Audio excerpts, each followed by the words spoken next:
Welcome back to the Acne series. This is the third video in the series, so if you haven't watched the first two, please go back and do so now. Seriously, the playlist is right there. If you've bothered to watch any of the documentaries on Netflix or Amazon Video, you're probably already petrified of the sheer volume of environmental toxins we're exposed to every single day. Unfortunately, humans have so thoroughly saturated their environment with carcinogenic, endocrine disrupting, and radioactive compounds that it's actually impossible to live an entirely pure life anymore. But we aren't helpless. We can make conscious effort to avoid a lot of the worst daily exposures to toxicity by making some very simple choices. But before we get into all of that, let's solidify what I'm talking about when I say toxicity. First and foremost, chemical toxicity is accumulating and compounding in our environments. I mean, seriously, environmentalists were freaking out about this shit 55 years ago. They were warning us that manufacturing and disseminating chemicals was going to cause big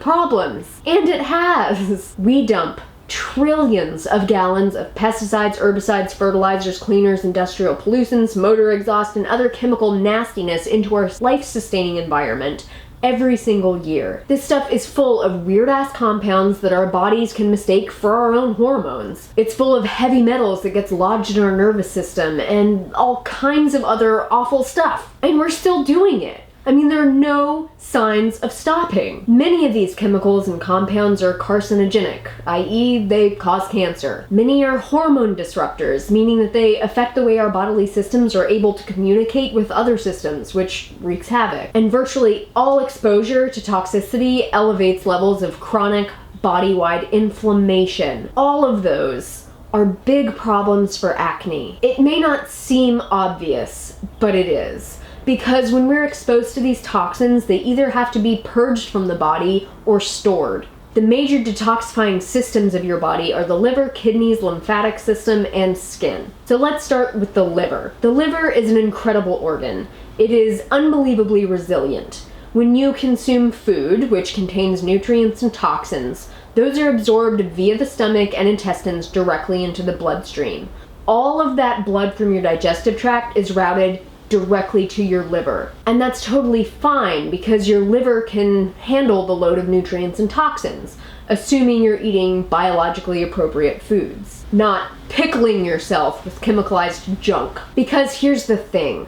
Certain components of food, as well as many chemicals, are deadly to your liver cells. Probably the worst offender is high-fat food. If you watched the documentary Super Size Me, you'll remember that during the experiment, Morgan's liver enzymes shot through the roof, which was a sign that his liver cells were dying and spilling their contents into the bloodstream. This was so bad that his doctors were concerned that he may have been doing irreparable damage to his liver. In other words, he was giving himself non-alcoholic fatty liver disease, which leads to liver cirrhosis or liver scarring and is currently one of the most common health problems in the United States of America. Add to that a case of high cholesterol, the crystals of which have been implicated in liver cell death, and bingo, you have created an impaired liver. And one of the first signs of a struggling liver, before jaundice, before elevated liver enzymes, is acne. Another major problem with the standard Western diet is its serious lack of fiber. The average person is eating less than 15 grams of fiber per day and has 3 to 5 days worth of food stagnating in their large intestine. And when that food stagnates, toxins, hormones, and bile acids are absorbed into the bloodstream, adding even more of a burden onto your liver. Humans need to poop a lot, like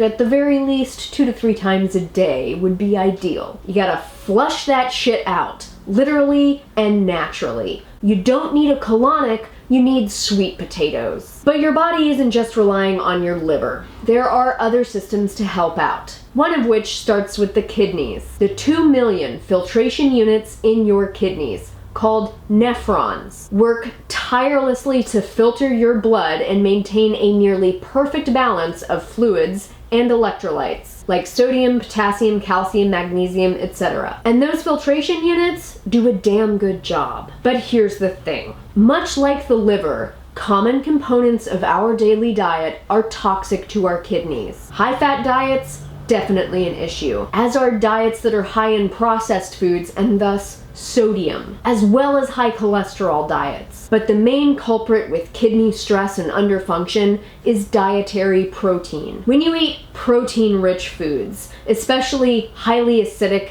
animal proteins, the natural acid load from the protein can cause a trend in blood pH towards acidity. Our body cannot allow this to happen, as blood needs to stay within a certain pH. So our body begins a complicated balancing process. Part of that balancing process is the creation of ammonia within the kidneys, which is highly alkalizing. This is a fine solution in the short term, as it provides a buffer from the dangerously acidic blood, but a high dietary acid load is not a short-term problem. For most Americans, it's a problem 3 times a day, every day, for 60+ years. This kind of chronic acidosis causes chronic ammonia production, and unfortunately that ammonia is toxic to the 2 million or so filtration units in your kidney. The higher acidity also induces chronic inflammation. It can also cause hypercalcemia, which is too much calcium in the blood. It's a condition which is directly implicated in the formation of kidney stones. Chronic kidney disease affects 1 in 8 people in the USA. It's an epidemic, and one of the earliest signs of kidney underfunction is chronic acne. Additionally, if you have developed leaky gut from years of eating high-fat animal foods, processed foods, or taking round after round of antibiotics, your hyperpermeable intestinal membrane allows big old chunks of protein into your blood. Your liver and kidneys have to deal with those while your immune system freaks out, causing an explosion of inflammation. It's big trips, and none of it is good for acne. There's another detox player we need to discuss before we get into our solution section, and that is your lymphatic system. Your lymphatic system is kind of like your body's sewage system. It captures all the gunky proteins, viruses, bacteria, cancerous cells, dead immune cells, and other junk. And your lymphatic system is pretty similar to your venous system in that it is made up of vessels which have one-way valves that lead to a specific place. It also has no designated pump to move the lymph fluid against gravity. So the movement of lymph is almost completely reliant on muscular contraction. The efficiency of lymph detoxification is very dependent on diet, movement, exercise, posture, hydration, and exposure to toxins, bacteria, viruses, and foreign invaders. As you might imagine, in this day and age, it's really easy for your lymphatic system to become bogged down. Your body's detox systems were designed to detoxify normal amounts of metabolic wastes and normal exposure to small amounts of environmental toxins. Like if you accidentally ate moldy fruit or ate a little bit too much dirt. It was not designed to deal with a diet that is 40 to 50% fat. It was not designed to deal with diets that are nearly completely devoid of dietary fiber.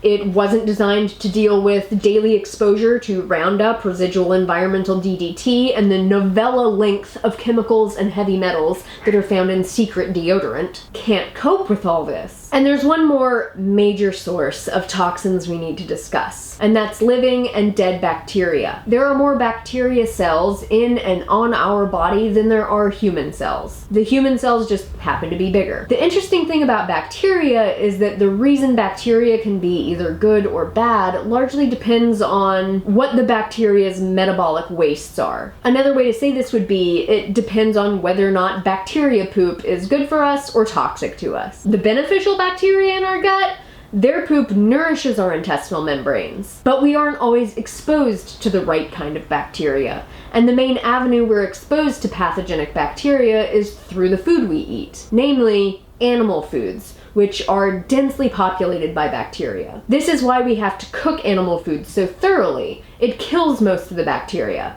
But those bacteria produce toxins, in other words, their metabolic wastes, in other words, their poop. And that pathogenic bacteria poop is toxic to our cells. Now, we can cook these animal foods and kill most of the actual bacteria, but their wastes, their toxins, persist. And these toxins have significant impact on our health. In fact, in many studies, endotoxemia has been documented after animal-based foods, and thus the bacteria and bacteria waste on those foods are consumed. These endotoxins elicit a strong immune and thus inflammatory response on top of their burden to our detox systems. These endotoxins are not only linked to a higher risk of autoimmune diseases and obesity, but they also contribute to the body-wide dysfunction that causes chronic acne. So when our detox systems are bogged down, there's one last avenue of detox that our body ends up relying on, and that's our skin. If your liver is compromised and you can't adequately remove toxicity, if your kidneys are burdened and struggling to rid your body of metabolic wastes and sodium, if your lymphatic system is overwhelmed trying to clear out all of our bodily sewage, that crap starts to ooze out of your skin. And as you can imagine, that cocktail of grease, chunky protein, metabolic wastes, and other inflammatory compounds is a pretty perfect recipe for chronic acne. Acne that just won't respond to topical treatments because your skin isn't the problem. Your overtaxed detox system is. So the most important changes we can make to help our detox systems are as follows. First and foremost, limit additional intake of liver, kidney, and lymph stressing foods. Excess fat, protein and bacteria-rich animal foods, oil and sodium-rich processed foods, chemicals like preservatives, colorings, natural flavors, and pesticides can all be easily limited by eating a whole food, plant-based diet and reading ingredient labels on processed foods, then having the gumption not to buy them. A whole plant food diet is naturally pretty low in fat, it's moderate in protein, and extremely high in fiber, which will allow your body to flush itself out and detoxify efficiently. Additionally, chemical-laden topical inputs like your standard body wash, shampoo, lotions, sunscreens, etc. should be eliminated from your beauty routine. There are tons of natural, chemical-free products that feel and smell great and leave your skin healthfully purified. As a bonus, they're usually not tested on animals. Also, make sure you have regular access to at least 64 ounces of clean water every day. Hydration is truly key to the health of our detox systems and thus our skin health. I do want to specify that if you're eating a whole plant food diet without animal products and without too much processed foods, if you're drinking plenty of clean water every day, you don't have to do much else. You don't need kidney cleansing herbs,